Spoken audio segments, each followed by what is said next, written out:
कि आज सबसे खराब दौर है, आज सबसे ज्यादा हिंसा, आज सबसे ज्यादा अत्याचार, आज सबसे ज्यादा प्रताड़ना इस देश के दलित पे हो रही है। आज जो लोग बैठे हैं वो मनुवादी बैठे हैं और मनुवादी कभी चाह ही नहीं सकते हैं कि इस देश का दलित आगे बढ़े। इंद्र मेघवाल का परिवार प्रियंका गांधी की राह देख रहा है कि इस संवेदना की घड़ी में जान तो नहीं बचा पाए, लेकिन क्या उनके परिवार के साथ भी ये खड़ा नहीं हो सकते? वोट लेना होता है तो जा करके दलित बस्तियों में, हरिजन बस्तियों में उनके साथ खाना खाते हैं, और जब साल भर दलितों पर 5 साल लगातार अत्याचार होता है, कोई नेता उनके घर नहीं जाता है। मैं समझता हूं कि इससे बड़ा दुर्भाग्य और इससे बड़ा छल इस देश के दलितों के साथ नहीं हो सकता है।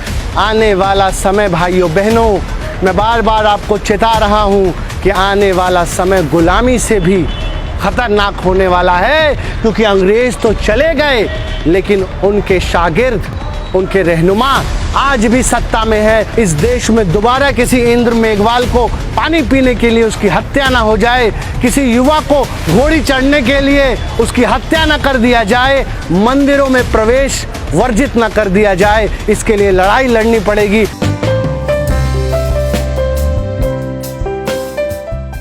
साथी पत्रकार कह रहे थे कि इस देश में 10 लाख अंबेडकर जी के नाम के संगठन हैं और फिर भी इस तरीके का अत्याचार, इस तरीके की बर्बरता हो रही है। मैं समझता हूँ ये शर्मनाक है। और अगर वो 10 लाख संगठन जो अंबेडकर जी के नाम पर अपनी दुकान खोले हुए हैं, अगर उनमें से यकीन मानिए कि 5000 संगठन भी आज अगर दिल्ली की सड़कों पर, जंतर मंतर पर एकत्र होकर अपनी आवाज़ उठा देना, तो भाई साहब तो सामाजिक न्याय की लहर जो है इस दिल्ली में आ जाएगी। मतलब जातिवादी जो लोग हैं वो अपनी मानसिकता नहीं, ये सारे संगठन जो आज सामाजिक न्याय की बात करते हैं, आज जो कहते हैं कि हम अंबेडकरवादी हैं, हम जो है दलितों के सबसे बड़े संगठन हैं, हम दलितों का उत्थान करेंगे, तो उनको ये समझना पड़ेगा कि आज सबसे खराब दौर है, आज सबसे ज़्यादा हिंसा, आज सबसे ज़्यादा अत्याचार, आज सबसे ज़्यादा प्रताड़ना इस देश के दलित पे हो रही है। आप बताइए कि कितने शर्म की बात है। इंद्र मेघवाल की ही बात कर लीजिए, और सिर्फ इस देश में एक इंद्र मेघवाल नहीं है, एक इंद्र मेघवाल नहीं है साहब, इस देश में हजारों इंद्र मेघवाल हैं जिनके साथ हर रोज जिनको जाति सूचक शब्दों से, जिनको अपमानित किया जाता है, प्रताड़ित किया जाता है, सिर्फ इसलिए क्योंकि वो दलित हैं, क्योंकि वो पिछड़े हैं, क्योंकि वो आदिवासी हैं। और ये सब चीज़ें जब आज हम मूक दर्शक बन करके देखते हैं, जब शिखंडियों की भांति हम अपने घरों में, आज आप देखिए लखनऊ में किस तरीके से अंबेडकर जी की मूर्ति को तोड़ा जा रहा है, आज किस तरीके से कानपुर में हर वो निशान, हर वो स्थान, हर वो आवाज़ जो दलितों के उत्थान के लिए निकलती है, उस आवाज़ को कुचलने का काम किया जा रहा है, क्योंकि सत्ता के शिखर पर आज जो लोग बैठे हैं वो मनुवादी बैठे हैं, और मनुवादी कभी चाह ही नहीं सकते हैं कि इस देश का दलित आगे बढ़े। और भाषणों से अब काम नहीं चलेगा। आपने कहा कि मेरा वीडियो वायरल हो रहा है, बोलने से अब काम नहीं चलेगा। सड़कों से, घरों से, चौराहों से, चौक से निकलना पड़ेगा और सामाजिक न्याय की लड़ाई लड़नी पड़ेगी। लेकिन मीडिया उस घटना में एक नई दिशा दे रही है, कह रही कि वहाँ मटका नहीं है, तमाम तरह तरह के अलग अलग चीज़ों को वो सामने पेश कर रही है। नहीं, ये तो बहुत शर्म की बात है कि ये तो वही बात है कि पहले चोरी फिर सीना चोरी।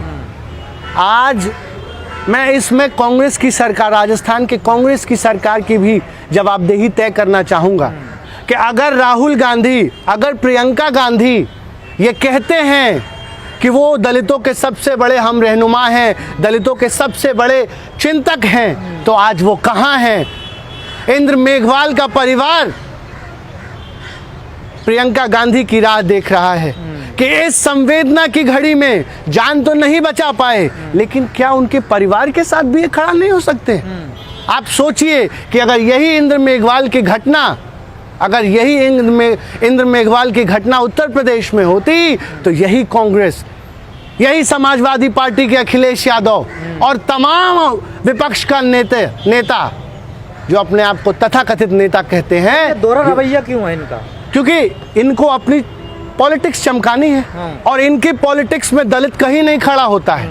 चुनाव खत्म मतलब दलित खत्म, दलित की बात इनके मुंह से नहीं निकलती है। ये विडंबना इस देश के विपक्ष की है कि जब वोट लेना होता है तो जाकर के दलित बस्तियों में, हरिजन बस्तियों में उनके साथ खाना खाते हैं, और जब साल भर दलितों पर 5 साल लगातार अत्याचार होता है तो कोई नेता उनके घर नहीं जाता है। मैं समझता हूं कि इससे बड़ा दुर्भाग्य और इससे बड़ा छल इस देश के दलितों के साथ नहीं हो सकता है। तो अब भाषण से काम नहीं चलेगा।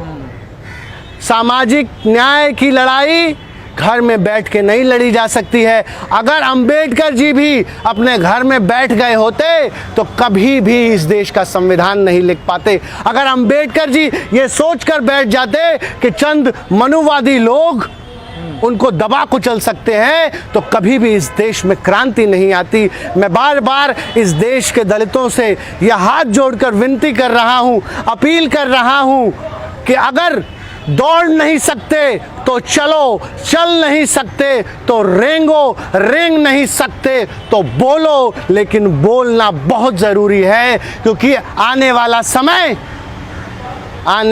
समय भाइयों बहनों, मैं बार बार आपको चेता रहा हूँ कि आने वाला समय गुलामी से भी खतरनाक होने वाला है, क्योंकि अंग्रेज़ तो चले गए लेकिन उनके शागिर्द, उनके रहनुमा आज भी सत्ता में है। और ये मनुवादी, ये जो जातिवादी लोग हैं, ये नहीं चाहते हैं, इसलिए इस देश में दोबारा किसी इंद्र मेघवाल को पानी पीने के लिए उसकी हत्या ना हो जाए, किसी युवा को घोड़ी चढ़ने के लिए उसकी हत्या ना कर दिया जाए, मंदिरों में प्रवेश वर्जित ना कर दिया जाए। इसके लिए लड़ाई लड़नी पड़ेगी। आप सबको एकजुट होकर के आना पड़ेगा और नए, मैं बार बार आपको पिछले बार भी मैंने ये कहा कि नए अंबेडकर आंदोलन शुरू करने पड़ेंगे। बाबा साहेब के विचारों को अपने अंदर आत्मसात करना पड़ेगा और न केवल उसको गली मोहल्लों तक सीमित करना है, राष्ट्रव्यापी आंदोलन करना पड़ेगा। मैं चाहता हूं और ये मेरे दिल की ख्वाहिश है कि जब आज़ादी का 100वां साल इस देश में मनाया जाए तो ये देश जातिवाद से मुक्त हो जाए, ये भारत जो है मनुवाद से मुक्त हो जाए, और ऐसी भारत की परिकल्पना करते रहेंगे और लड़ाई लड़ते रहेंगे। और बहुत जल्दी हम सिर्फ भाषण से काम नहीं चलेगा, सड़कों पर भी हम उतरने वाले हैं इस मुद्दे को लेकर के। जी बताइए। जिस राज्य में ये घटना घटी है उस राज्य का सीएम कह रहा है ऐसी घटनाएं तो घटती रहती है हर राज्य में। गहलोत के ऊपर स्टैंप लगा हुआ है कि वही मुख्यमंत्री बन सकते हैं अगर ज़रूरत पड़ी, और अगर इस तरीके से दलितों की उपेक्षा हुई तो दलित राजस्थान में ऐसी सरकार को जवाब देने का काम करेगा।